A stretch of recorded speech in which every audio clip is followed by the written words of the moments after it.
2020 baan bilaabay waan soo koobay kuma la soo xiriiray Cismaan baan la soo xiriiray walaalkay Cismaan hadda inala hadlaya baan la soo xiriiray ma sha Allah shukran haye markaan la soo xiriiray 12 bisha bay ahayd Ramadaan bay ahayd waxa dhacday marka in markiiba anigu warbixino iyo waxaas ma aana dhageysan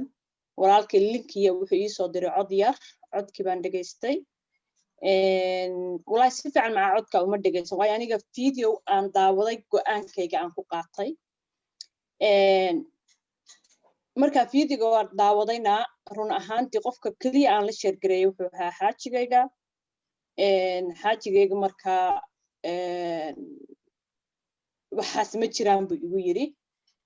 su'aasha marka aniga isweydiiyay waxay ahayd Caaisha walaashan Ilaahay khayr ha siiyo maaragtay oo noloshayda maanta kamid ah dadka bedelay way iyadu hadaan sabab u ahayn ma aana heleen businesska adigu sidii baan processka ku bilaabay adu xogaa caqabadaha iga yimid dhinaca sharciga oo marka iga xareysnaa xilli corona waa lagu jiray adigu marka walaalkay baan dib ugu soo noqday waxaan ku yiri sidee walaalo aan u xiriirin aan u sameyn karo odaga sharcigiisa ma ku sameyn karaa waa welinaas dhahay walaalkay wuxuu igu dhahay haduu odagu sharcigiisa lagu diiwaan galiyo dee odagu uu baa shaqeynaya marka anigu ka hor markaas waxaan shaqeyn jiray 2 saac oo aroortii ah ilmaha marka meelaha iska kala geeya afar ciyaal ay jooga alxamdulillah waxa dhacday marka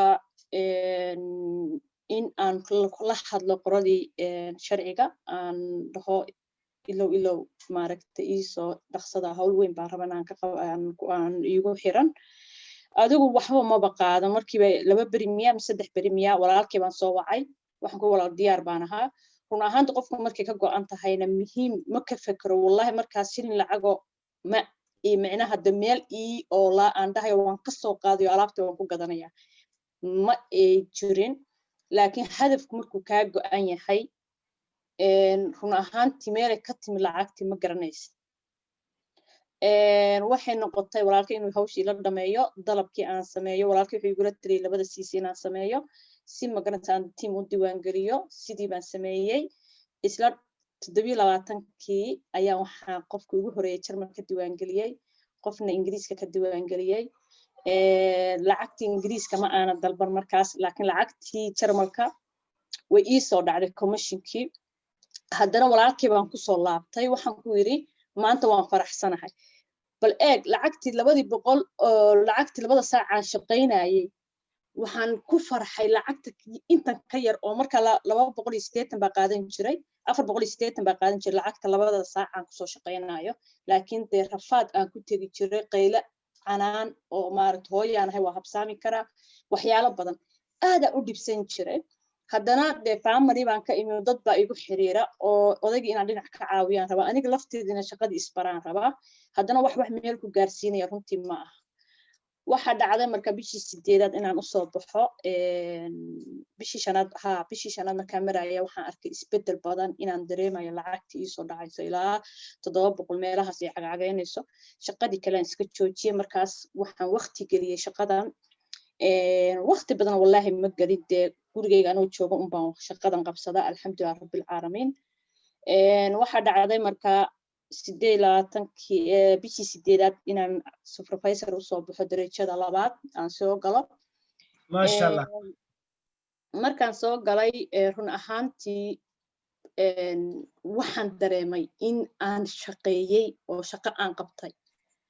waayo assistant supervisor ka marka hore adaa iibsanaysid laakiin marka shaqeynaysid waxa way supervisor ka marka didiskaaga si fiican u dhadhaminaysid waxa dhacday marka waxaan dareemay mas'uulnimo horta dareemay inay team igu hoos qoran yihiin baan dareemay inay mas'uul isaaran tahay baan dareemay alxamdulillah rabbil caalamiin bishii hadda aan soo dhaafnay ayaa waxaan ku soo baxay assistant manager mas'uulnimadii waba si laba jibaarmantay tii hore wax yar bay ahaydoo oo dadkii maca respect baa lagu siinayaa qiimo lagu siinayaa soo hadda kuwa Jarmalka kala markaan la hadlo aad bay respect ii siiyaan laakiin marka hore respect leeyma siin jirin markaan aan arrimo ka leeyahay aan wacayo ama la hadlayo isku mid ma tihidid waa qof madaxii jooga iyo qof madaxii jooga ma isku mid ba anoo aan manager gaarin baan micnaha respect badan dareemay sida walaashii hadda markay hadlaysay maaragtay waa wax micnaha aad dareemayso inaad shaqaysanayso run ahaantii anigu waxaan u taaganahay meesha ugu dambaysa inaan horeefa ka gaaro biidnillah bishana inaan manager soo xiro insha allah biidnillah hadduu ilaahay nafta igu simo dadku markaa sababay u soo galaan anigu sababtaa markaa u soo galay baan waxaan rabaa inaan forever sababtaan u soo galay maanta dhul qurba aan jooga ma waayin shaqo aan toos u aado aan ka soo shaqeeyo ama ha badnaato saacadaheedu ama ha yaraato laakiin waxaan u aadayaa waxay tahay war raasmaal miyaa la dhahaa war yaa wax dhigan kara lacagta anigu aan shaqaynayo lacag meel wax lagu dhigan kara ma aha waa biil qaadasho waaye waa nolosha bisha aad ku jirto waxa ku noolaan lahayd waaye si kasta u badnaataba meel unba wax kaaga soo furmaya sidee markaa raasmaal kale adoo gurigaaga jooga adoo waqti badan bixin adoo meel kasta haddana waxaa kaaga daran markaad shaqooyinka kale aadaysid respecti ma lihid laakiin adoo gurigaaga jooga online ku shaqaynayso run ahaantii respecti baa leedahay waxaan arkaya eBay baan wax ku gadaa qaybta online-ka marka alaabaha qayb baan soo gelin qof mar hore iga gatay markaan ahaa supervisorka shaambo iga gatay ayaa matches ii soo diray lambarkayga ma hayo laakiin matches wuxuu iiga soo diray qaybta eBay-ga qofkii wuxuu dhahay marka waqtigaasaan kaa qaatay meelaan kaala xiriira markaas shaamboogi iyo alaabtii waan ka helay laakiin waxaan rabaa lambarkaaga bareefaadkaa inaa isiiso si markaas aan kula soo xiriiro aan markii iga dhamaataba aan kaaga dalbado maadaama beejkaaga waan ka waayay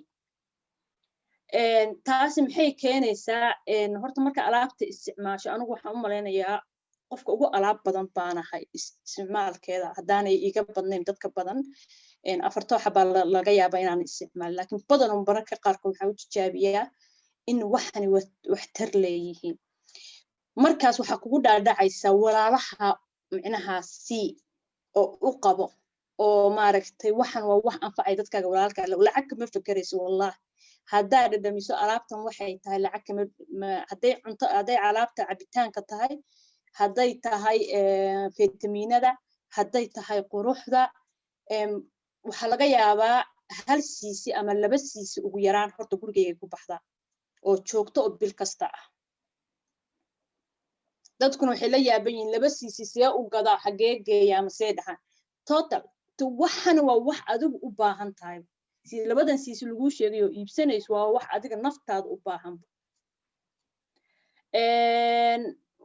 marka anigu muhiimadaan u soo galay waxay ahayd inaan hanti ka samaysto hantidu baabuuray noqon kartaa guriyay noqon kartaa labadaas anu baabuur micno ma laha meel baa ka soo qaadan kartaa laakiin muhiimadda waxa waaye inaad guriyo hantiyo ah ka samaysto waa guri hal guri ma ah ina maanta dadku lacagay ku fakaraan anigu waxaan ka dhaxlay waxa waaye dad walaalahayo macaan oo maanta meel kastaan taagan haddaan aado qalbi wanaagsan igu soo dhaweynaya respecti lagu hayo maaragtay maskax ahaantaada dhismaysa magacayga maanta dee meel saruu jooga I hope inuu meel sare joogo idinkoo intaas abaaba imaqlayaba oo maaragtay yaqaana maxaa ka malaynaysaa markaa intaasoo tiim aan daadihinayo markaas intaasoo liidara oo manajara aan la xiriirayo so marka waxaan idin dhihi lahaa dadka qurbaha jooga hadda baa caawi nala jooga welina hooyooyinka anugu la talin lahaa hooyay iyo aabbo waa la talin lahaa hooyo iyo aabbo waa dadka ugu kharashka badan haddii la fiiriyo muqtabal ilmabaa ini sugaya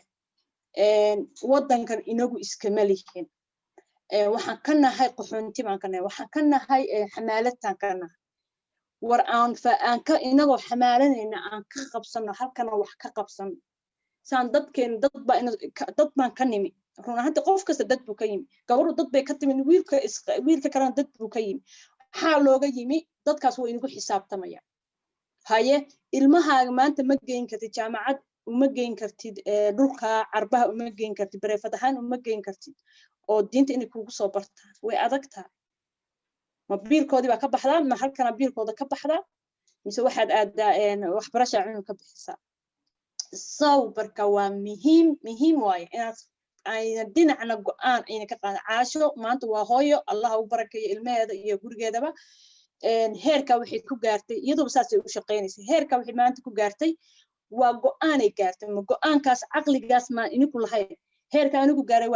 waa gaari kartaa heerka Caaisha gaartay waa gaari kartaa heerka Abaya Saacdiye ee gaartay way gaari kartaa walaalkay Cusmaan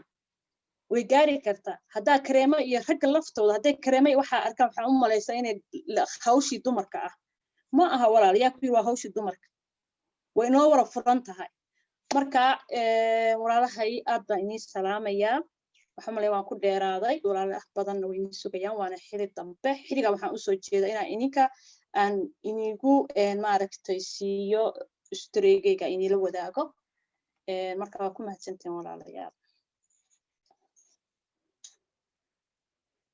aad baad u mahadsan tahay walaalo hibo jazakumullahu khayr jazaa sheerka historyga nala wadaagtay sababiyaad u soo gashay